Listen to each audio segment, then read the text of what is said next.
ব্রাহ্মণবাড়িয়ার সরাইল শাহবাজপুর গ্রামের চাঞ্চল্যকর ময়না হত্যাকাণ্ডের 12 দিন পেরিয়ে গেছে। এখনও মেলেনি হত্যাকাণ্ডের কোনো রহস্য। এখনও কেউ জানে না কে নিল তার প্রাণ। এই নিয়ে কী বলছে তার প্রতিবেশীরা? ময়নার বাড়িটা এদিকে, আমার হাতের বাম পাশে ময়নার বাড়িটা, আর আমার হাতের ডান পাশে হচ্ছে ময়নার যে মসজিদে তার মরদেহ পাওয়া গেছে, জামে মসজিদ এটা।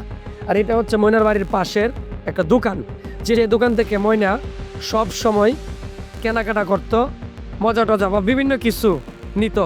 আসলে খুবই খারাপ লাগতেছে, আজ সবই আছে অথচ এই ময়না নেই। তো আমি এই বিষয়ে এলাকাবাসী এক ভাইয়া, ওনার সাথে একটু কথা বলবো।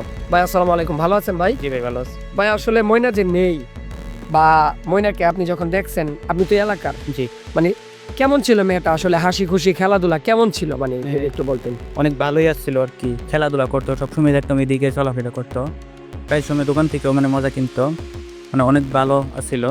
যার কারণে আমরা এখনও খুনিকে খুঁজে পাচ্ছি না, যার কারণে আপনার খুনির কোনো সন্ধান পেতে প্রকৃত খুনিকে মানে যথাযথ শাস্তির ব্যবস্থা করা উচিত।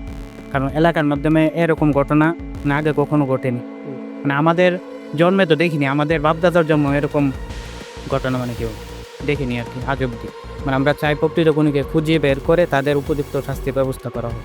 মেয়েটার জন্য কেমন লাগে আপনাদের? এটার জন্য অনেক খারাপই লাগে। প্রায় সময় আমরা অনেক সময় দেখছি মানে খেলাধুলা করতো, এদিকে দৌড়াদৌড়ি করতো। এখন মেয়েটা নাই, অনেকেই মানে এলাকাবাসী তো পুরো ইয়ে হয়ে গেছে। কখন কি ভাবছেন যে আসলে এইভাবে এরকম একটা ঘটনা? আমরা এরকম কোনো ঘটনা মানে আমরা এলাকার ভেতরে ঘটেনি, আমরা এলাকায় কি আমরা শাহবাজপুর গ্রামের ভেতরে এসব ঘটনা কোনো আগে ঘটেনি।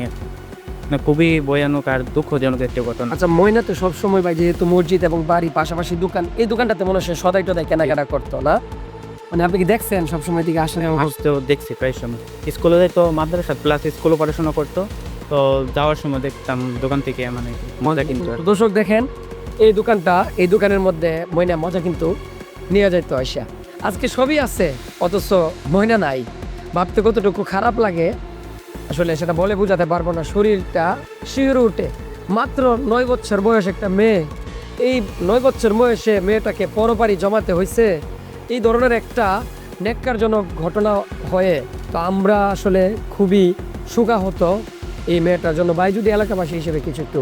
আসলে ব্যাপার তো এটা হারাবো, এটা তো হারাবের কথা হয়, এটা তো আর কিন্তু আমরা তো চাই তাড়াতাড়ি এটার বিচারটা তাড়াতাড়ি হয়ে যাক।